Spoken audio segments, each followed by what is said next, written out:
Saludos en Cristo, bienvenidos a este capítulo más del Catecismo del Concilio de Trento. Espero que os oiga bien y estamos ya en el octavo artículo del credo, creo en el Espíritu Santo. Hemos visto ya los otros artículos y vamos a continuar con este. Pasamos a la tercera persona de la Trinidad.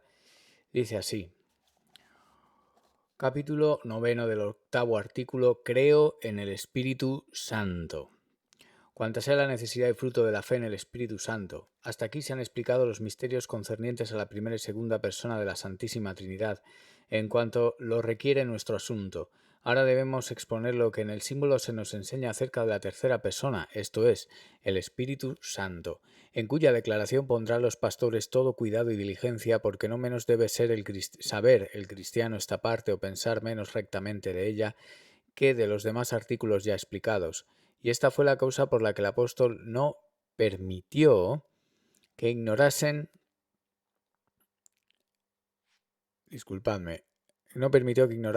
la persona del Espíritu Santo unos discípulos de Éfeso, a quienes habiendo preguntado si habían recibido el Espíritu Santo y respondido ellos que jamás habían oído que existiera el Espíritu Santo, les replicó al punto: pues, ¿qué bautismo es el que habéis recibido?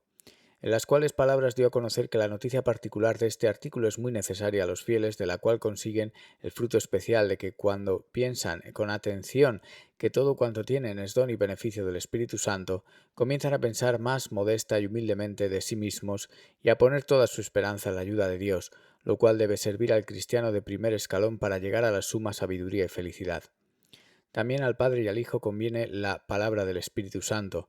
Por tanto, convendrá empezar la explicación de este artículo desde el sentido y significado que tiene aquí este vocablo de Espíritu Santo, porque siendo cierto que este nombre conviene muy bien así al Padre como al Hijo, porque uno y otro es Espíritu y ambos son santos, pues confesamos que Dios es Espíritu, y que además de esto también los ángeles y las almas de los justos se dan a conocer con esa misma voz, se debe procurar que por lo equívoco de esta palabra no incurra el pueblo en algún error. Por lo mismo es necesario enseñar que por el nombre del Espíritu Santo se entiende en este artículo la tercera persona de la Trinidad, del mismo modo que se entiende algunas veces en los libros del Antiguo Testamento y muchas en los del Nuevo.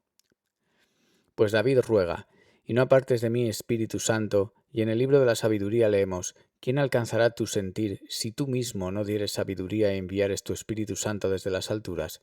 Y en otra parte: Él mismo creó la sabiduría por el Espíritu Santo. Mas en el Nuevo Testamento se nos manda que seamos bautizados en el nombre del Padre y del Hijo y del Espíritu Santo. Leemos también que la Santísima Virgen concibió por obra del Espíritu Santo. Además de esto, San Juan nos remite a Cristo que nos bautiza por el Espíritu Santo, y finalmente en otros muchísimos lugares ocurre al lector esta voz.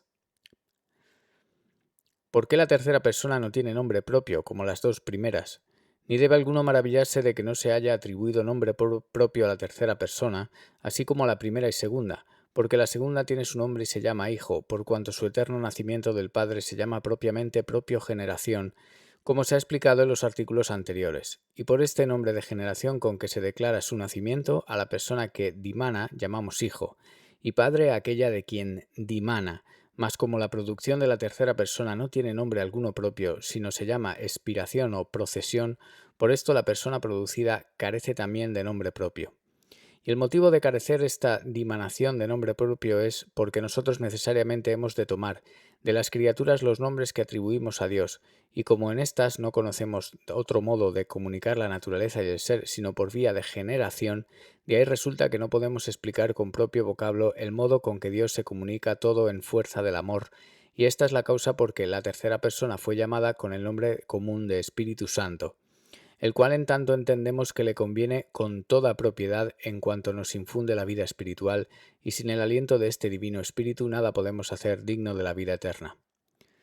El Espíritu Santo es Dios verdadero como el Padre y el Hijo. Explicado ya el sentido del vocablo, se ha de enseñar primeramente al pueblo que el Espíritu Santo, del mismo modo que el Padre y el Hijo es Dios e igual a Él, tan poderoso en todo, tan eterno, tan infinitamente perfecto, sumo, bueno, sapientísimo, y de la misma naturaleza que el Padre y el Hijo, lo cual se indica bastante con la propiedad de aquella voz en que decimos al pronunciar: creo en el Espíritu Santo, que se aplica a cada una de las personas de la Santísima Trinidad para expresar la fuerza de nuestra fe.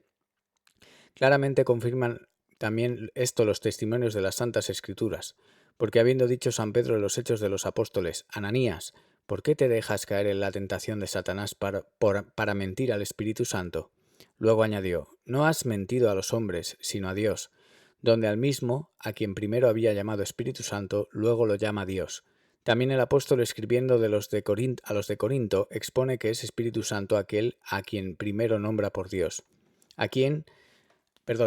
primero nombra por Dios. Diferentes son, b, las gracias de obrar entre los hombres, pero uno mismo es Dios, que obra todas las cosas en todos. Y después añade: mas todas estas cosas obra un mismo Espíritu, repartiendo a cada uno según su voluntad.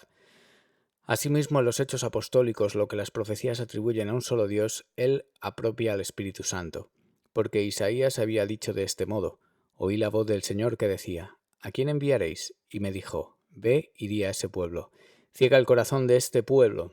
entorpece sus oídos y cierra sus ojos, para que no vean con sus ojos ni oigan con sus oídos. Y citando el apóstol estas palabras dijo: bien habló el Espíritu Santo por Isaías profeta, pero sobre todo, cuando la Escritura junta a la persona del Espíritu Santo con el Padre y el Hijo, como cuando manda que el bautismo se dé en nombre del Padre y del Hijo y del Espíritu Santo, no nos deja lugar alguno de dudar sobre la verdad de este misterio. Porque si el Padre es Dios y el Hijo es Dios, necesariamente estamos obligados a confesar que también es Dios el Espíritu Santo, que se junta en igual grado de honor con ellos.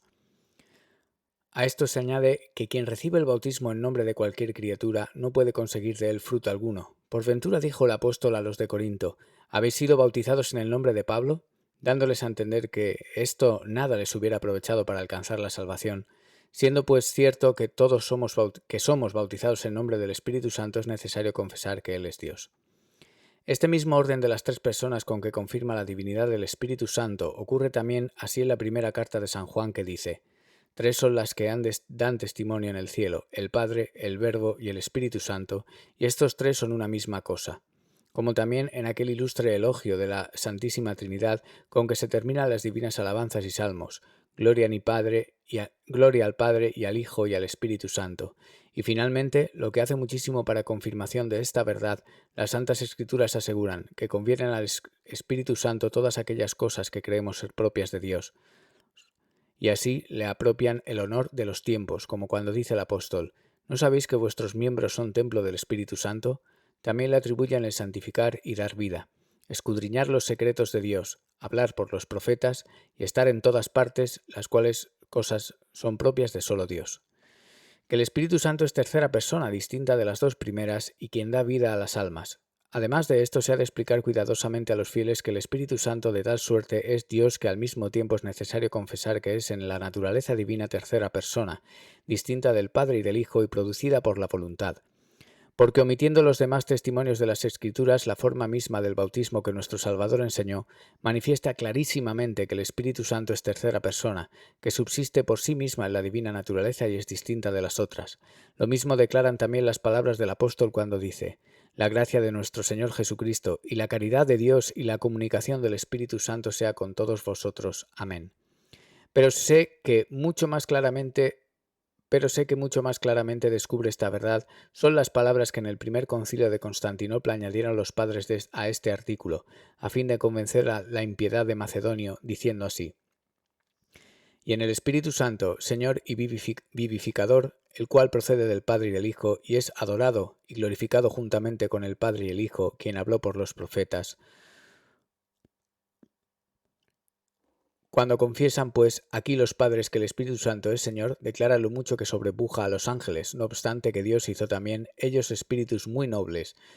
porque todos ellos no asegura el apóstol que son unos espíritus dedicados al servicio de Dios y destinados para ministros de aquellas que alcanzan la heredad de salvación.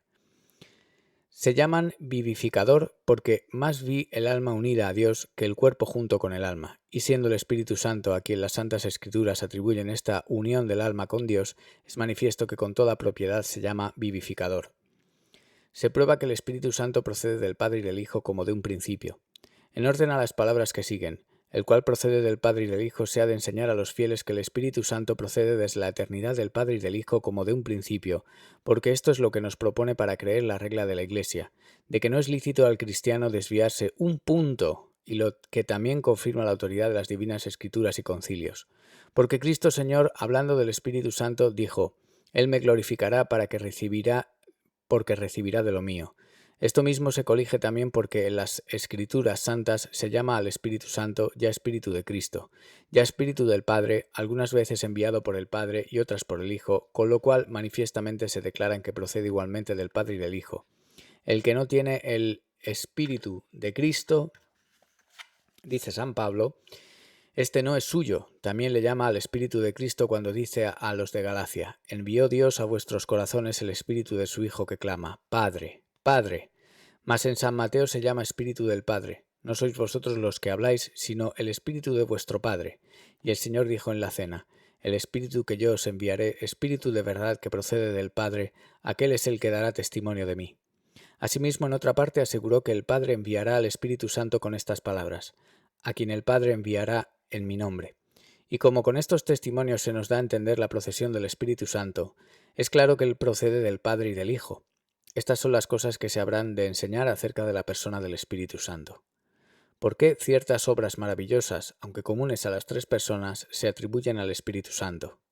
Además de esto, convendrá enseñar que hay algunos efectos maravillosos y magnificentísimos dones del Espíritu Santo que nacen y manan de él como de una perenne fuente de bondad. Pues aunque las obras de la Santísima Trinidad que se realizan fuera de ella sean comunes a las tres personas, con todo muchas de ellas se atribuyen al Espíritu Santo como propias para que entendamos que nos vienen de la inmensa caridad de Dios.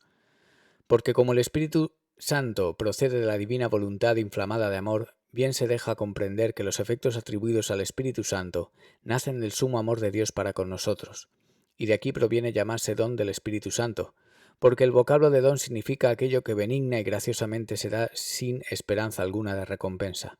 Por lo tanto, debemos reconocer con un corazón piadoso y agradecido que todos los bienes y beneficios que hemos recibido de Dios y que tenemos, como dice el apóstol, que no hayamos recibido de Él, no son concedidos por mera gracia y bondad del Espíritu Santo. ¿Cuáles y cuántos son los dones del Espíritu Santo? Estos efectos son muchos, porque omitiendo ahora la creación del mundo y la propagación y gobierno de las cosas criadas, de que hicimos mención en el primer artículo, poco antes se ha declarado que la comunicación de la vida espiritual a nuestras almas conviene propiamente al Espíritu Santo, y se confirma con el testimonio de Ezequiel que dice: «Os daré mi espíritu y viviréis». Pero quien cuenta los principales y más propios efectos del Espíritu Santo es el profeta, diciendo que son el espíritu de sabiduría y de entendimiento, el espíritu de consejo y fortaleza, el espíritu de ciencia y piedad, y el espíritu del temor de Dios. Y estos se llaman dones del Espíritu Santo. Bien que algunas veces se les atribuye el nombre mismo del Espíritu Santo, por lo cual sabiamente advierte San Agustín que cuando en las Santas Escrituras se hace mención de esta voz, Espíritu Santo, se ha de mirar y discernir si significa la tercera persona de la Trinidad o sus efectos y operaciones, porque no con menor distancia se distinguen entre sí estas dos cosas cuanto creemos distar el Criador de las criaturas. Y tanto más cuidadosamente se han de explicar estos dones del Espíritu Santo cuando de ellos sacamos las reglas de la vida cristiana, y por ellos podemos conocer si el Espíritu Santo está en nosotros. Mas el don que sobre todos los demás, aunque magnificentísimos, se ha de encarecer es aquella gracia que nos hace justos y nos marca, con el sello del Espíritu Santo que se nos había prometido, el cual es prenda de nuestra herencia, porque esta gracia es la que une nuestra alma con Dios en un estrechísimo lazo de amor, el cual hace que, encendidos en un ardentísimo deseo de la virtud,